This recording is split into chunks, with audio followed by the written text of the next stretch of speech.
Hey guys, let's get more news from Dallas Cowboys, but first don't forget to subscribe to the channel and leave your like. Ezekiel Elliott's initial place on depth chart in return to Cowboys. Ezekiel Elliott is back in a familiar place on the depth chart. Ezekiel Elliott is back with the Dallas Cowboys after being away for a season, and he's climbed up the depth chart ahead of their first preseason game. Elliott is listed as the number 1 running back on the first unofficial depth chart, something that he was used to for 7 years with the Cowboys.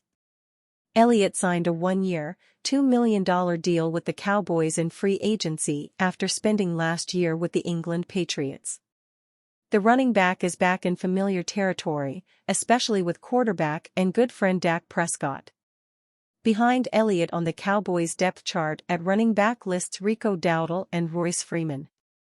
It was a sad end to Elliott's first run with the Cowboys, as they released him ahead of the 2023 season.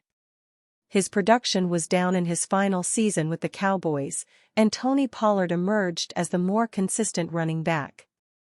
Elliott then signed with the Patriots, where he rushed for 642 yards and scored 5 touchdowns. During training camp, Ezekiel Elliott expressed why it was important for him to return to the Dallas Cowboys, a place where he had much success in his career. The shelf life of an NFL player is 3 years. Every snap, every year, one more year I get is a blessing.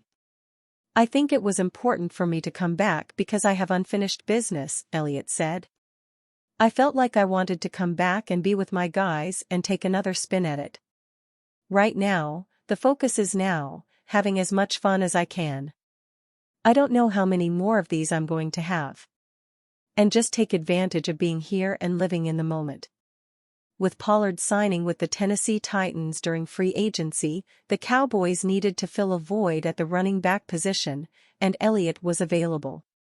The Cowboys have always been known for having a solid run game, and the hope is that Elliott and the Cowboys' offense will still have the same chemistry they had years ago.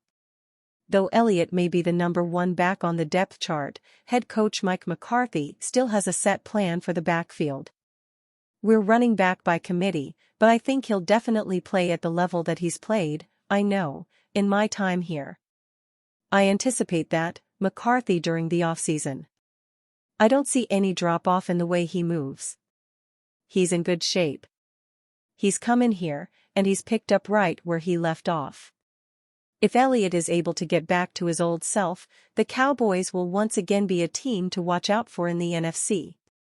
Cowboys DB coach Al Harris praises Trayvon Diggs, Kalen Carson.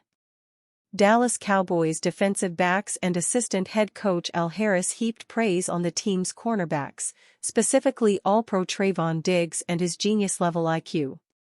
Everyone associated with the Dallas Cowboys was excited for the return of All-Pro cornerback Trayvon Diggs, and during his first week back on the practice field, he is already making waves at training camp.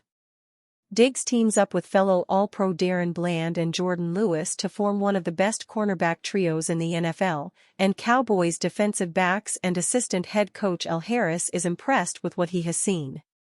Harris, who was a 2-time Pro Bowler and All-Pro during his playing career with the Green Bay Packers, had nothing but praise for Diggs. He compared Diggs to some of the best cornerbacks to ever play the game. You know what? There's a guy I coached, Marcus Peters, who was very similar to running routes, Harris said, via the team's official website.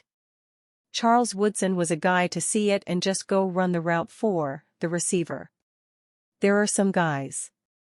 Trayvon Diggs, Dallas Cowboys. Trayvon Diggs, Dallas Cowboys. Harris also had high praise for rookie Kalen Carson, who was selected in the 5th round of the 2024 NFL Draft. Carson has been making a huge impression in training camp, and Harris loves how coachable the rookie has been throughout the first 2 weeks in Oxnard. He's doing a really good job, said Harris. He's doing a little bit of both, meeting and exceeding expectations. Once again, I've got to tip my hat to Will McClay and the scouting department. I knew coming in this kid was going to be raw but extremely talented, and he's doing a great job picking up on the coaching points and competing. I like the blank canvas. A lot of times, when you get older guys, you have to break them out of bad habits or tolerate bad habits. When you get the younger guys, the newer guys, and not to throw stones or anything at their coaches, but they haven't been taught the types of things that they're being taught here. He listens, does what you ask him to do, and goes from there. With such high praise for the defensive backfield, it's going to be exciting to see how they continue to gain chemistry together throughout the preseason and the remainder of training camp. The Cowboys get the preseason underway on Sunday, August 11th, against the Los Angeles Rams at SoFi Stadium. Cowboys trade pitch swaps picks for former 1,100-yard running back. Did we really need a reminder that the Cowboys' running back room, the committee, as they're labeling it, is decidedly weak? Probably not. But ESPN was there to remind us on Wednesday of just how little they think of the group by pointing out the situation must be dire when team execs are hyping up the Royce Freeman signing. A Cowboys trade may be in order. It's a fair point. Cowboys executive Stephen Jones did express his excitement for the Freeman show in Dallas, and considering he was still a 28-year-old free agent when Dallas finally signed him in mid-April, we can take that as a condemnation of the group as a whole. Especially because Freeman is likely to be number 2 on the depth chart. Dallas running back room consists of veteran journeyman Freeman, a 29-year-old Ezekiel Elliott, Rico Dowdle, Deuce Vaughn, and some other contenders. As much as running backs have correctly become devalued, those players probably aren't good enough right now to lead a backfield for a Cowboys team with Super Bowl aspirations, Seth Walder of ESPN Analytics wrote. But give Walder the four-letter network some credit. They did offer a solution, a Cowboys trade for 49ers running back Elijah Mitchell. In an article titled, NFL Preseason Trade Matches, Which Teams Could Make a Deal?, Walder writes that the 49ers like the depth in their running back room, and could be ready to move the oft-injured Mitchell out of the number 2 spot in favor of Jordan Mason, who has been taking first-team reps with the team. That smells of an opportunity for the Cowboys.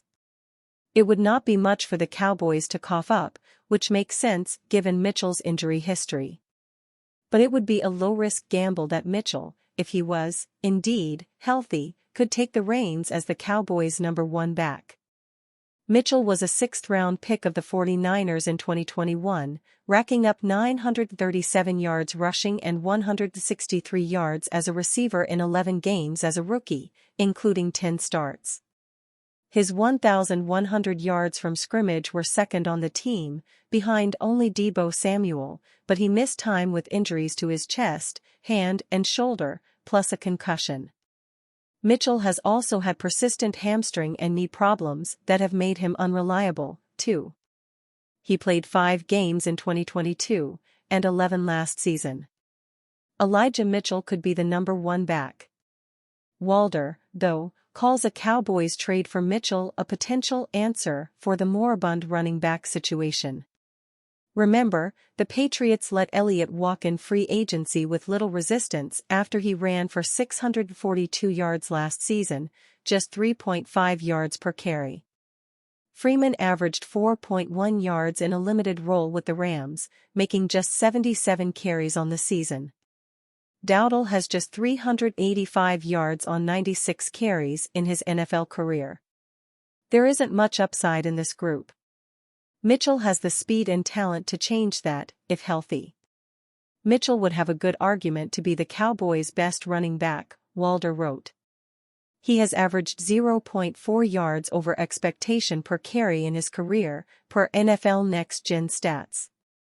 While not an overwhelming figure, it is much better than what we can expect from Elliott, who has had negative RYOE per carry in each of the past 3 seasons. Dowdle's RYOE per carry was slightly negative last season, too.